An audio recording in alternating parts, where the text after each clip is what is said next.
बहुत बहुत स्वागत है आपका मेरे चैनल पर। मैं आपका बहुत हार्दिक अभिनंदन करती हूँ। आज हम पढ़ेंगे एमपी सेट और यूजीसी नेट में लगा हुआ टॉपिक है सरस्वती पत्रिका, जिसका प्रकाशन वर्ष 1900 है।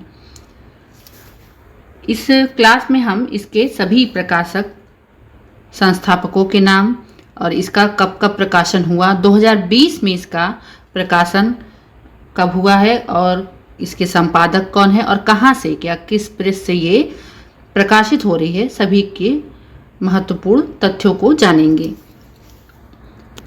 तो चलिए स्टार्ट करते हैं क्लास को। सरस्वती पत्रिका, प्रकाशक और संस्थापक इसके एक ही हैं, चिंतामणि घोष। इस बात का विशेष ध्यान देना है कि यहाँ पर अधिकतर लोग प्रश्नों को गलत कर देते हैं और इसके संपादक महावीर प्रसाद द्विवेदी को लगा चले जाते हैं संस्थापक के लिए। तो यहाँ पे ध्यान देना है कि चिंतामणि घोष इसके संस्थापक हैं और प्रकाशक भी। स्थापना जो है इसका 1900 में हुआ था प्रयागराज में। सरस्वती पत्रिका के संपादक को हम देखते हैं। प्रथमतया यहाँ पे देखना है कि मंडल द्वारा एक संपादन हुआ था। इस मंडल में लगभग 5 लोग थे और उन्होंने मिलकर इस पत्रिका का संपादन किया था। और ये कब हुआ था? 1 जनवरी 1900 से दिसंबर 1900 तक इसका संपादन हुआ था मंडल के द्वारा। मंडल में कौन कौन कवि थे? 5 कवि थे कुल। जगन्नाथ दास रत्नाकर, किशोरीलाल गोस्वामी, श्याम सुंदर दास, राधा कृष्ण दास और कार्तिक प्रसाद खत्री। तो इस बात का विशेष ध्यान देना है कि एक मंडल द्वारा हुआ है और 1 जनवरी 1900 से दिसंबर 1900 तक। आगे बढ़ते हैं हम। दूसरा इसका 4 जनवरी 1901 से दिसंबर 1902 तक इसका संपादन श्याम सुंदर दास ने किया था। जनवरी 1903 से दिसंबर 1920 तक इसका संपादन महावीर प्रसाद द्विवेदी ने किया था। तो यहाँ पे विशेष ध्यान देना है कब से कब तक? 1903 से 1920 तक। ये बार बार आया हुआ प्रश्न है आपके टीजीटी, पीजीटी, यूजीसी नेट, आप किसी भी स्टेट के एग्जाम की तैयारी कर रहे हैं वहाँ ये प्रश्न आता ही आता है। और इस टॉपिक से, सरस्वती पत्रिका से एक प्रश्न बनते ही हैं। तो इस प्रकार से ये क्लास आपके लिए बहुत ही महत्वपूर्ण है। चैनल पे अगर आप नए हैं तो चैनल को जरूर सब्सक्राइब करें। जनवरी 1921 से 25 तक में 1925 तक में इसका संपादन पद्मलाल पुन्नालाल बख्शी ने किया था। और इसका 1926 में से 1927 तक इसका संपादन देवी दत्त शुक्ल ने किया था। नवंबर 1927 से जुलाई 1928 तक इसका संपादन पद्मलाल पुन्नालाल बख्शी ने फिर किया। फिर आप देखेंगे कि 7वां अगर चरण रखते हैं तो जुलाई 1928 से 1946 तक देवी दत्त शुक्ल ने इसका संपादन किया था। अब यहाँ पे विशेष ध्यान देना है, टिप्पणी करके लिखा है कि जुलाई से दिसंबर 1928 में, जुलाई से यहाँ पे से हो जाएगा, जुलाई से दिसंबर 1928 तक इसके सहायक संपादक के रूप में आचार्य रामचंद्र शुक्ल ने भी इसका संपादन किया है। ये विशेष है, ये पूछा जा सकता है, तो आप इस पे विशेष ध्यान रखें। यहाँ पे देखिए 1946 में उमेश चंद्र मिश्र को संपादक बनाया गया था, लेकिन 1946 में ही इनकी अचानक मृत्यु हो गई थी, निधन हो गया था।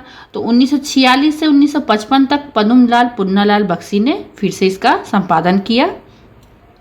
अगर 9वां चरण इसका देखें हम तो 1955 से 1960 तक देवी दत्त शुक्ल ने फिर इसका संपादन किया था। 1960 से 1980 तक नारायण चतुर्वेदी ने इसका अर्थात सरस्वती पत्रिका का संपादन किया था। और 1980 में सरस्वती पत्रिका बंद हो गई थी, जो कि मासिक पत्रिका थी।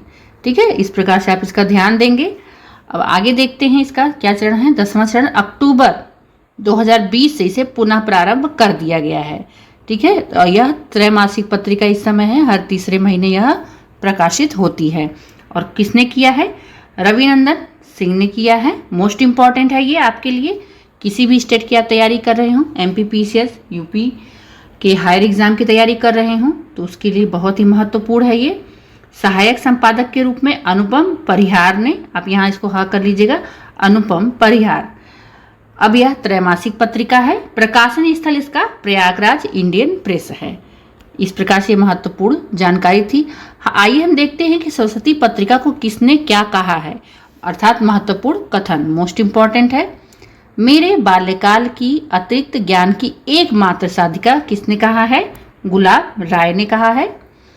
20वीं सदी के प्रारंभिक काल का विश्वकोश रामचंद्र शुक्ल ने कहा है। मोस्ट इंपॉर्टेंट है ये। आदर्श पत्रिका किसने कहा था? सरस्वती पत्रिका को रामविलास शर्मा ने, ये आया हुआ प्रश्न है। हिंदी की जाति पत्रिका रामविलास शर्मा ने कहा है। इस प्रकार से मोस्ट इंपॉर्टेंट है ये। सरस्वती पत्रिका के संदर्भ में आलोचकों के कथन क्या है, यहाँ पे ध्यान देना है। उस समय सरस्वती ही ऐसी पत्रिका थी जिसे भारत के सभी प्रांतों में प्रतिष्ठा प्राप्त हुई थी। मोस्ट इंपॉर्टेंट किसने कहा? मैथिली शरण गुप्त ने। दूसरा हम देखेंगे, सरस्वती निसंदेह तब तक की हिंदी की सर्वश्रेष्ठ और उच्च कोटि की मासिक पत्रिका थी। किसने कहा? सुमित्रानंदन पंत ने कहा है ये। सरस्वती के माध्यम से द्विवेदी जी ने हिंदी साहित्य गद्य पद्य की विभाजन रेखा अर्थात गद्य और पद्य की रेखा को मिटा दिया था। ये किसने कहा था? बच्चन सिंह ने। इस प्रकार से सरस्वती पत्रिका के लिए महत्वपूर्ण तथ्यों को मैंने यहाँ पर इकट्ठा करके आपके लिए प्रस्तुत किया है। क्लास अच्छी लगे तो क्लास को जरूर लाइक करें। चैनल पर नए हैं तो चैनल को जरूर सब्सक्राइब करें। अगर आपने हाल ही में यूजीसी नेट का एग्ज़ाम दिया है तो आपका नेट या जेआरएफ क्लियर हुआ तो कमेंट के माध्यम से ज़रूर बताएं। मिलते हैं नेक्स्ट क्लास में नेक्स्ट टॉपिक के साथ। तब तक के लिए आप अपनी तैयारी को जारी रखें और निरंतर अध्ययन करते रहें। धन्यवाद।